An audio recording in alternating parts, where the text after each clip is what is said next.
Сапарғали Бегалиннің Бала Шоқан шығармасының жалғасы. Тұңғыш естелік. Әубәкір молдадан түркше оқып хат тани бастаған кезде-ақ Шоқан әкесінің қойын дәптерлеріндегі жазуларды оқып үйренді.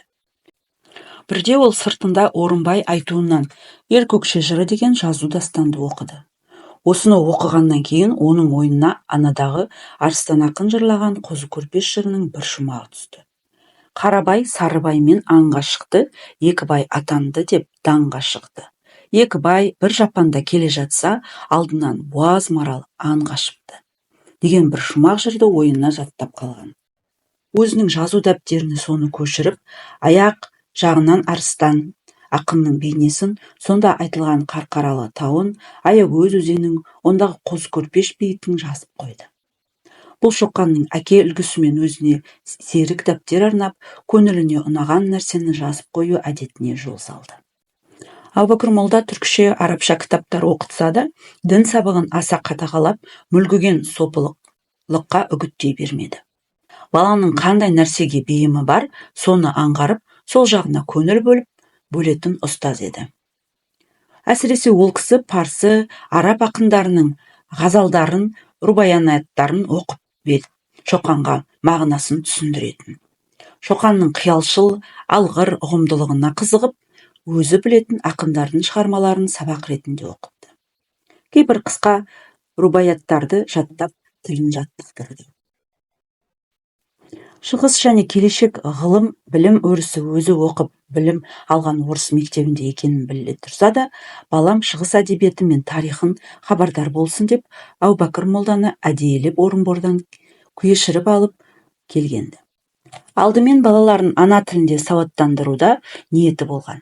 Сондықтан да ол кейде қалжыңдап, Шоқанға өзін білетін барлық оқуды үйрет, бұларға енді жеті жұрттың тілін білу керек дейтін. Шыңғыстың бұл тапсырмасын Әубәкір бұлжытпай қолға алды.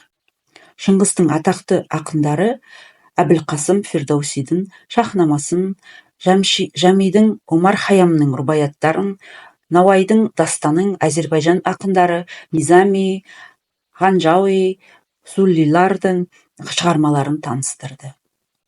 Шоқанның өте-мөте қызыға оқығаны Ләйлі Мажнун жыры, Хайямның рубаяттары болды. Әсіресе Омар Хайямның ислам діні жөнінде жансыз сопылық алған, мүлгушілікке қарсы жазылған өткір қияли рубаяттарын ұнататын.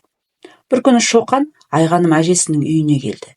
Еркелене келіп, әжесіне бетін ескетіп, «Әже, мен сізге бүгін бір қиса алып келдім. Өзіне оқып берем» деп, Шоқан Әубәкір молдадан әдейі сұрап алып келген боз жігіт қисасын оқып берді. Айғанымның Шоқан оқуынан бірінші таңдаған қисасы осы еді. Салмақпен асықпай байыпты оқып, әрбір бөлімдерін орнымен баяндап, бергеніне сыншыл да есті әже соншалықты риза болды. Шоқанжан, бұл қисаны мен бұрын естімеген едім. Сондай қызық екен.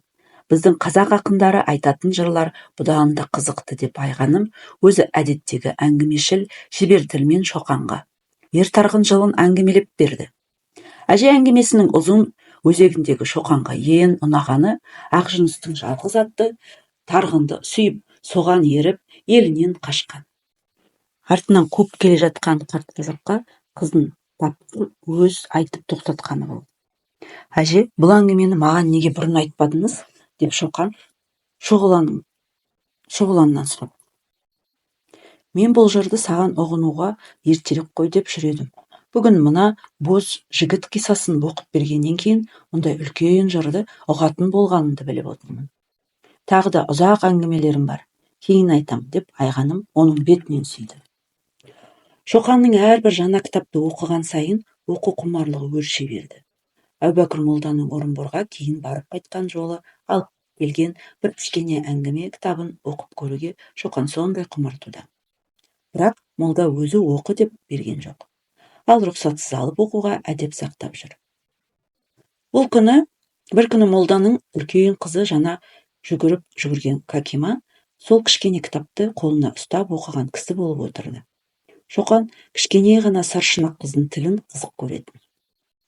«Кәкима, мұнға бере бер кітабынды» деп қыздың өз тілімен сөйлеп, «Ей Алла, әтейім ұршы кітапты кеудесіне қысып жымиып қойды да, оқысыңыз әлі деп бере қойды.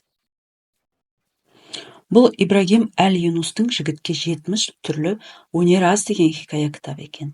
Шоқанға бұл кітап сондай қызықты болып көрінді. Бірақ баланың қолынан алып ұзақ оқи алмады. Мә тиін, келіп қалар орнына қой деп, өзі сабақ кітаптарын оқып отыра берді. Онша діндар болмаса да, ел көзіне бейнамаз болып көрінбеу үшін Әубәкір молда дәретсіз отырмайтын. Әдетімен сырттан дәретін алып келді де, көрпе салған орнына отырды. Шыңғыстың айтуымен дөңгелек жер үстелдің аяғын еректеу жасатып, әр бала астына қойып отыратын кішкене тағанша істеді. Бұл аспаптар оқушы балалардың жерге талтайып отырмауына, асты көтеріңкі отырып, сабақ оқуына ыңғайлы болады. Көшпелі ауылда алып жүруге де сыйымды еді. Шоқанның қасында сабағын оқып жүрген Жақып кішкене тағанның сырғытып, алып құлап кетіп, үстелді төңкеріп, балалардың кітабын шашты. Молданың сиясын ақтарды. Жақып, сен бірді тыныш отыра білмейсің, бек ямсызсың, деп Әубәкір қабағын түйіп, өзі мазасызданып, тағанынан жығылып ерікті болған әр молдадан сөз естіген Жақып үйден тұра жөнелді. Тоқта, Жақып, нек шаярсың деген Әубәкір өзін керек еткен Жақып жоқ. Ол тура желі басына жөнелді. Оның бүгінгі мазасыздануында бір көмексіз сыр бар еді. Шоқан мініп жүрген жүйрік Шұбар Құнанның інісі Шұбартай өзі жорғай босатып, әрі үйретілмеген еді. Соны жылқышы Жәмпейіске айтып, кешеден бері үйретіп жүрген. Соған бір мініп, Шоқанмен қайтарласа жүруге құмартты. Өзі жаздай жүрген жирен Құнанды шапқылап қолын түсіріп, ақсатып қойған.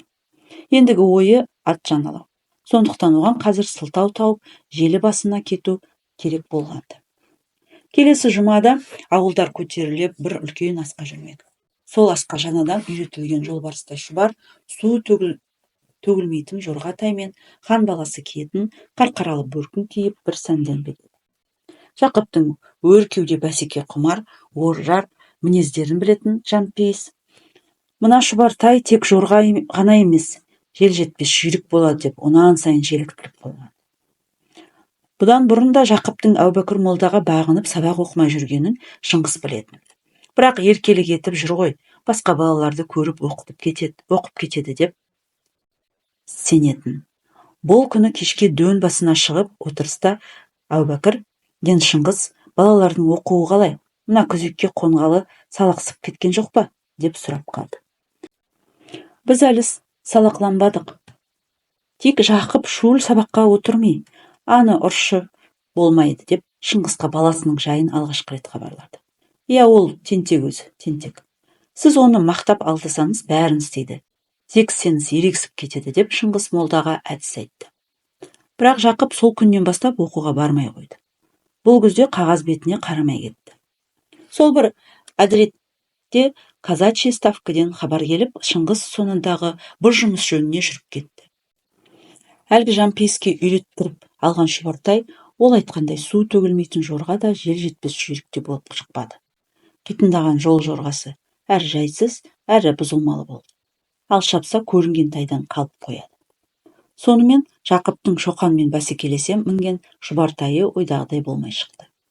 Ауыл күзектен көшер алдында Шоқан мысықты еркіне қоймай үйіне ертіп келді. Онысының екі түрлі себебі бар еді. Бір күзекке келгелі үйір болып өнеріне сүйсінген шебер бала бөлініп өзінің үйінде қалды. Екіншісі күздің салқын күнінде аяғында етігі жоқ, үстіндегі шапаны далбаланған мысық жағынан бозбағы шығып тонып жүр екен. Жаны ашып кетті, апасына еркелене. Мына мысыққа менің ана қоңыр шапанымды, жеңіл етігімді беріңізші, кисін деді. Шоқанжан, осы баланы өзіне дос қылып алдың ғой, жарайды, көңілін түскен екен, алсын, деп сары бәйбіше жұмыскер әйелге айтты. Мысыққа Шоқан айтқан киімдерін алғызып, сол жерде үстіне кигізді. Киерін кисе де өзінің ескі киімін қайтерін білмей, мысық қыпылықтап біраз тұрды. Шоқан бергізген қымызды ішіп, бауырсақты жеді. Қағынды, Шоқанжан, сені мүлде жарылқады-ау, деп қызметкер келіншек те мысықты иығынан нұқып қойды. Кейсін, Шоқанжанның садақасы ғой. Өзі осы баланы тіпті жақсы көріп кетті. Қолы шебер бала көрінеді. Көрдің бе? Ана балшықтан жасаған ойыншықтарын, деп сары бәйбіше бала өнерін елеусіздеу аузына алды. Зәресі ұша қорқатын сары бәйбішенің мына сөзі мысыққа ат мінгізгенмен кем болған жоқ. Ол ақырын ғана өзінің көзінің астымен өзі жасаған балшық ойыншықтарды қарап қойды. Мысықтың отырысына өне бойына қайтадан көз жүгірткен сары бәйбіше оның ішкі көйлегінің жағасы дал-дал болып, жыртылып тұрғанын көрді. Әлгі жұмыскер әйелге: «Қанипа, мына балаға ана әбдіредегі кездемеден көйлекшік шыт жыртып берші, шешесі бар шығар, тіктіріп кисін», деді. Көйлектік кездемені қойнына тығып, ескі киімдерін бүктеп қолына алған мысықты Шоқан ертіп үйден алып шықты. Қодан шетінде жатқан иттерден қорғап, біраз жерге ұзатып салды. «Біздің ауыл қыстауға көшеді. Сен осында қаласың ғой. Енді аман бол», деп Шоқан мысыққа үлкен кісіше қош айтты. Мысық төмен қарап жылап жіберді. «Жолың болсын, көп жаса. Шоқан, қош», деді мысық кемсенді. Шоқан бұрылып үйіне қарай жүгірді. Оқыған шығармамыз ұнап жатса, лайк басып, комментарий жазуға ұмытпаңыз. Арнама тіркеліп қойыңыз. Жалғасы бар.